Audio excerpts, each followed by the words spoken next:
m'appelle Simon. Je suis du foyer. Tes parents, ils sont morts? Je sais pas. Ce que je vais vous montrer, je l'ai jamais montré à personne. Tu peux te transformer en n'importe qui. Vous rentrez pour manger, d'accord? Thomas! Il est où, Simon?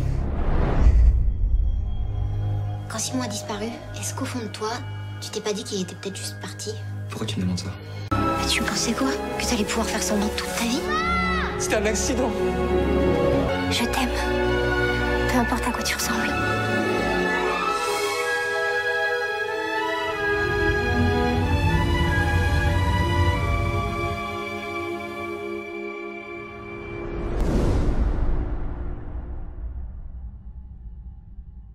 Bonjour à tous et à toutes, après près d'un mois d'attente, on se retrouve aujourd'hui pour une nouvelle critique. C'est parce que pendant tout ce mois de janvier, j'ai pas trouvé de film très intéressant à critiquer ou de film que j'avais envie de critiquer. C'est le cas aujourd'hui et je vais parler donc aujourd'hui d'un film français fantastique, hein, de fantasy, film français fantaisiste. C'est pas tous les jours qu'on a la chance de voir ça, qui donc s'appelle La dernière vie de Simon.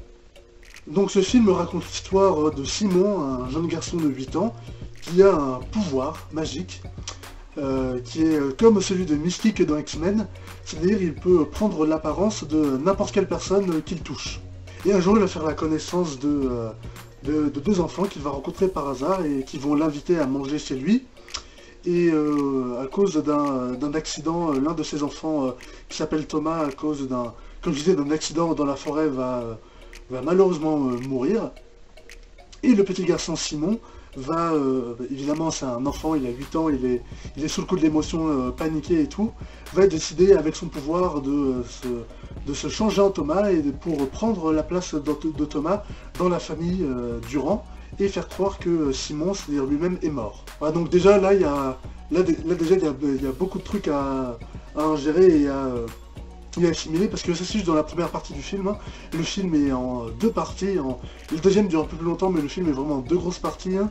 Une partie quand ils sont enfants, qui évidemment est longue pour préparer tout ce qui se passe après, mais une partie quand ils sont enfants pour introduire tous les personnages, et une deuxième partie après c'est 10 ans plus tard quand ils sont adultes justement, et justement à cause d'une photo d'un vieux truc, le personnage de Thomas, qui est donc en fait Simon déguisé en Thomas, va petit à petit reprendre sa forme de Simon, et tout le film ça va être ça, c'est comment est-ce que Simon justement doit apprivoiser le fait d'avoir deux vies, de devoir se restreindre, de faire de certaines choses parce que il est Thomas, de faire croire qu'il était mort, de plus avoir de vie et tout, et toutes les choses que ça implique. Bon, évidemment, comme c'est un film français plutôt social dramatique, évidemment, déjà dès le début on peut se dire, ah ouais, film français, évidemment, drame et tout, social, ça va être chiant et tout, ils vont faire que de parler.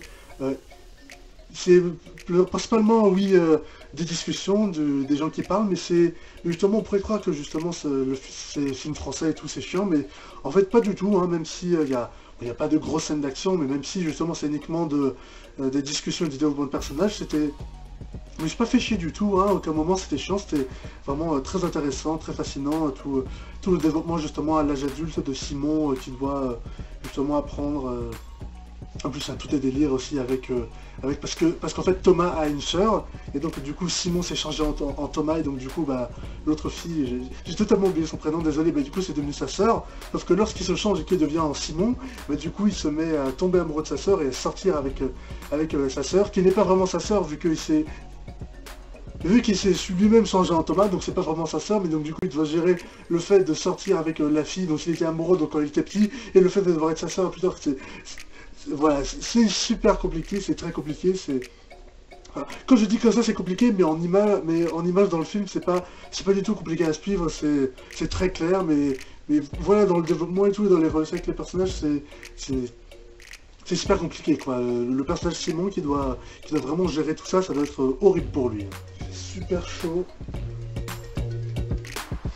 Voilà. Alors pour le scénario, pas grand chose d'autre à dire, toute l'histoire était très intéressante, très fascinante, le développement des personnages est très bien aussi, ça aide aussi par le casting du film, hein, les acteurs et les actrices, je connais pas vraiment leur nom, hein, mais déjà les enfants sont très bien, ils jouent très bien, bah c'est des enfants, bon il y a des enfants qui jouent mal, mais bah, comme tout le monde au final, mais voilà, c'est des enfants quoi, ils jouent des enfants, ils jouent bien. Les adultes, l'actrice qui joue la sœur de Thomas adulte, elle joue plutôt bien. Mais après pour les acteurs qui jouent Thomas adulte et Simon adulte, j'ai un peu du mal. Hein. C'est pas qu'ils jouent mal, hein, mais c'est que je trouve qu'ils sont assez peu expressifs. Hein. Ils sourient très peu, ils ont très peu d'expressions marquées et tout. Ils font souvent la gueule. Ils ont même souvent pas d'expression, donc c'est un peu difficile de s'attacher à eux.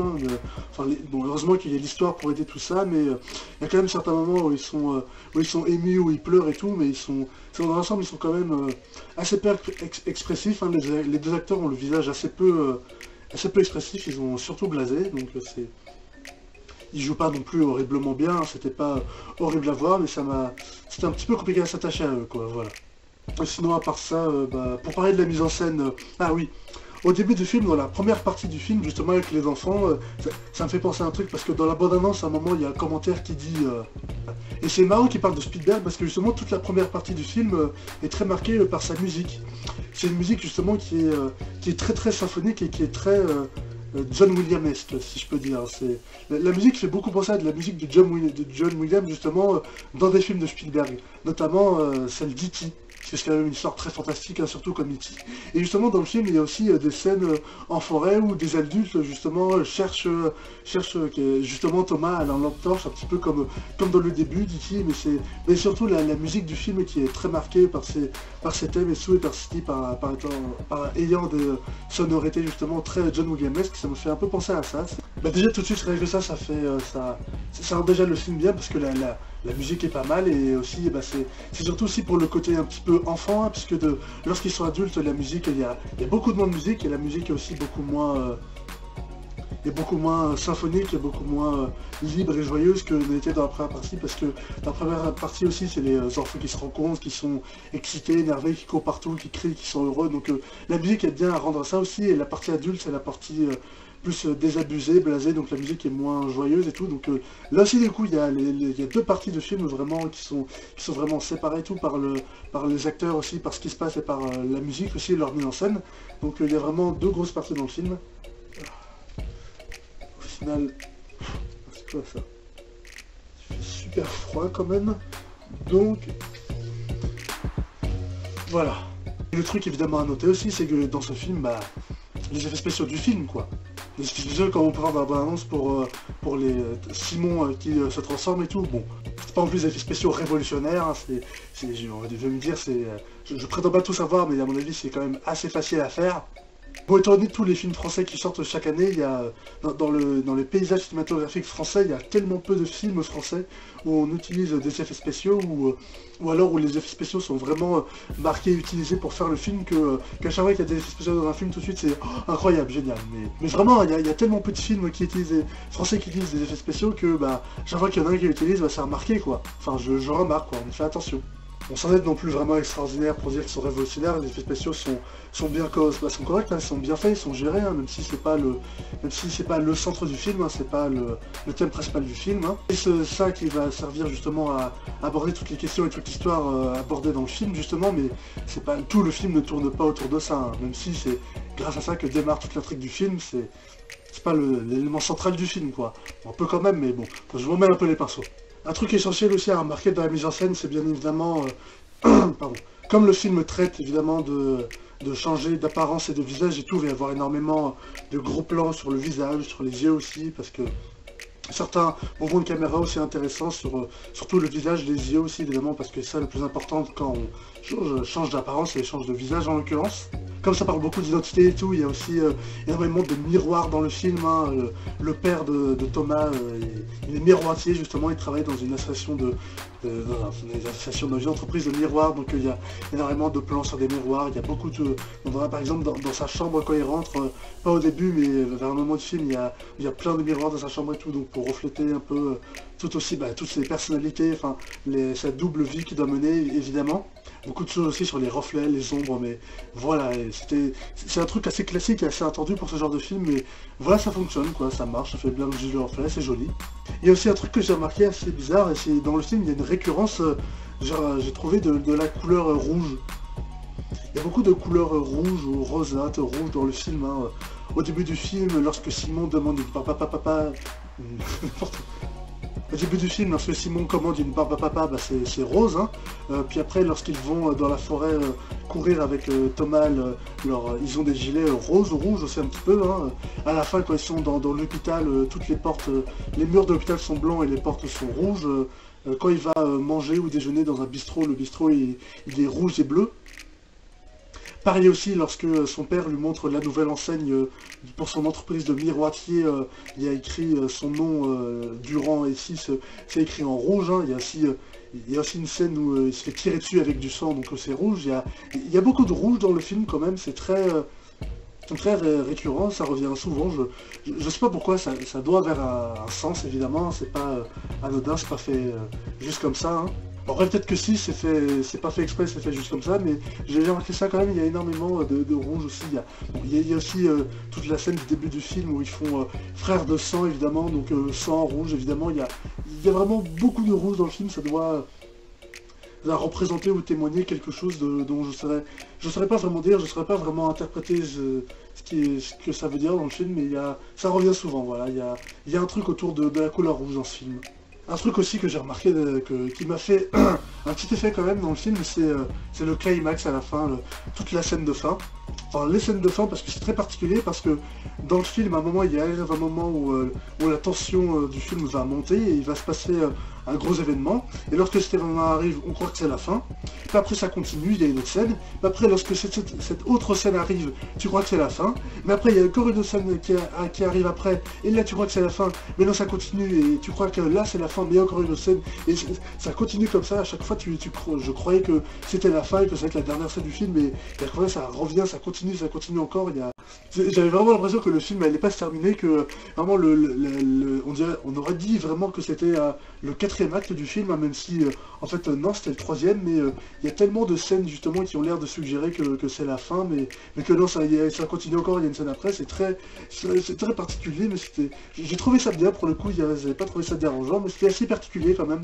Parce que cet effet aussi, ça cassait aussi les nombreuses fins qu'il peut y avoir dans le film, puisque, comme je dis, il y a un moment, il y a une scène, et on croit que le film va se terminer sur cette scène, et donc c'est une scène assez dramatique, et on croit que le film va se terminer sur une scène dramatique, et non. Juste après, il y a une autre scène, justement, qui elle, est une fin un peu plus joyeuse, et donc du coup, ça casse la scène d'après, donc on croit que le film va se terminer sur une scène joyeuse, mais non, ça continue après, donc après, il y a une autre scène dramatique, et on croit que la fin va être dramatique, et non, il y a une autre scène joyeuse, on croit que la fin elle va être joyeuse, et donc c'est... Enfin, ou incertaine, donc voilà. À chaque fois on alterne et tout, est-ce que le film va être une fin dramatique, joyeuse, est-ce que tout ça va se terminer mal ou bien, est-ce qu'on va avoir un final bien ou mal ou pas. Bon, au final je vous dis pas comment ça se termine, hein, voilà. Si vous voulez savoir comment ça se termine, allez voir le film, parce que je l'ai pas dit, mais sur le coup j'ai bien aimé, hein, c'est vraiment vachement bien. Je préférais quand même First Love, le dernier Yakuza de ce début d'année. Hein. Si je devais mettre ce film dans un classement, il serait 2e.